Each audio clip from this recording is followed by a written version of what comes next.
Hello guys, অনেক দিন পর একটা লং ভিডিও নিয়ে চলে এসেছি। আজকের লং ভিডিওটা হলো অ্যাকোরিয়াম নিয়ে।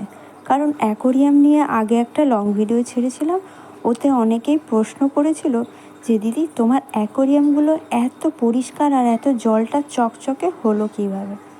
তো ভিডিওটা তাদেরই জন্য। তো চলো ভিডিওটা শুরু করি। এই দেখো, আমি এখানে অনেক রকম গাছ লাগিয়েছি, তার সাথে কয়েকটা ছোট ছোট বড় বড় মাছও ছেড়েছি। কারণ এটা টেরেরিয়াম, এটা অ্যাকোরিয়াম নয়। আর এই টেরেরিয়ামটাকে সুন্দর রাখার জন্য আমি দুটো মাছ ছেড়েছি। দেখতেই পাচ্ছ কত সুন্দরভাবে গাছগুলোকে আমি লাগিয়েছি। আর এই একটা অ্যাকোরিয়াম, এটা হচ্ছে ছোট সাইজ, এটা মোটামুটি 1.5 ফিটের মতো। দেখতেই পাচ্ছ এখানে দুটো পাথরের মধ্যে আমি পাথর 3টে লাগিয়ে তার উপরে ছোট ছোট করে গাছ লাগিয়েছি।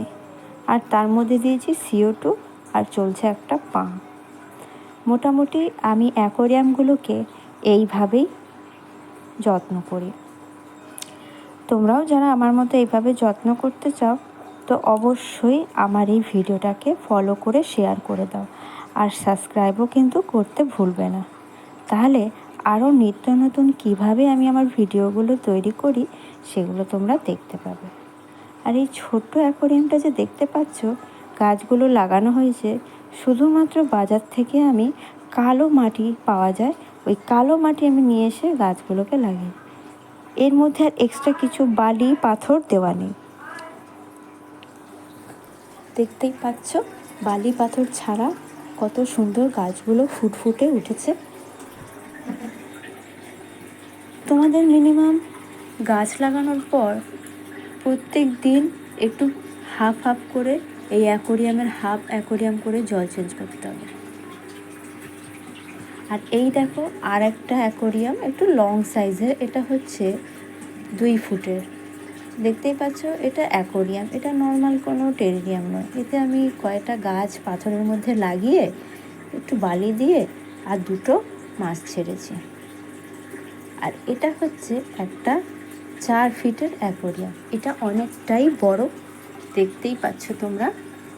এতে আমি রেখেছি অনেক রকমের গাছ, অ্যাঞ্জেল মাছ আর ছোট ছোট গাপ্পি, আরও নানান রকমের মাছ, আর লাল কালো নীল এই রঙের চিংড়িও ছাড়া আছে। এই দেখো কত সুন্দর। আর একটা লম্বা যে তোমরা দেখতে পাচ্ছ একটা সরু ডাঁটির মতো গাছ, ওইটা হচ্ছে লিলি, ছোট্ট ছোট্ট ফুল হয়। এটা তোমরা কলকাতা গালি স্ট্রিটে পেয়ে যাবে। আর এই একটা অ্যাকোরিয়াম দেখো, যেটা আগে দেখিয়েছিলাম সেটা এখন তোমাদেরকে স্পষ্টভাবে দেখাচ্ছি, কত সুন্দরভাবে দেখাচ্ছি। জলগুলো মোটামুটি সপ্তাহে সপ্তাহে চেঞ্জ করতে হবে। তারপরে যখন গাছ মাটি পাথর সেট হয়ে যাবে অ্যাকোরিয়ামের ভেতরে, তখন সপ্তাহে সপ্তাহে পাল্টালেই হবে একবার করে। আর নইলে পার ডে, লাগানোর পর দিন থেকে পার ডে হাফ অ্যাকোরিয়াম করে চেঞ্জ করতেই হবে জল। এইভাবে করতে থাকলে, আমার ভিডিওটা ফলো করতে থাকলে, তোমাদেরও যাদের অ্যাকোরিয়ামের খুব শখ তারা কিন্তু অবশ্যই চকচকে এইভাবে অ্যাকোরিয়াম পেয়ে যাবে।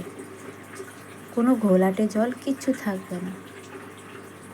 CO2 অন করতে হবে।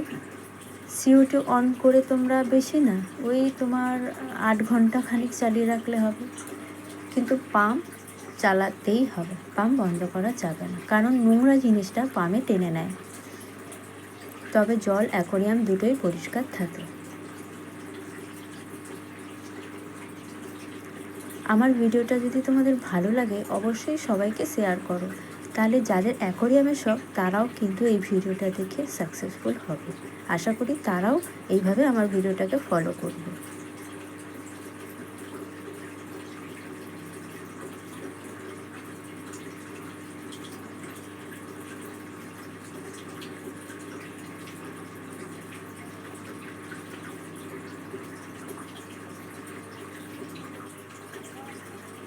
আর তোমাদেরকে আরেকটা কথা জানিয়ে রাখি, CO2-র কাছে দেখো ছোট ছোট যে পানাগুলো ভাসছে নড়ছে, এগুলোও আমি বাজার থেকে কিনে এনেছি। এগুলো দিলে জলের যে নোংরা ঘোলানি ভাবটা, এগুলো ঘুরতে থাকলে না নোংরা ঘোলানি ভাবটা এই পাতাগুলো টেনে নেয়। যার জন্য আমি দুটো অল্প ছোট ছোট এই পাতাগুলো দিয়েছি। এগুলো এক ধরনের পানা। তো আশা করি তোমাদের ভিডিওটা ভালো লেগেছে। পরের একটি লং ভিডিওতে আবার দেখা হবে। এখনের মতো ধন্যবাদ।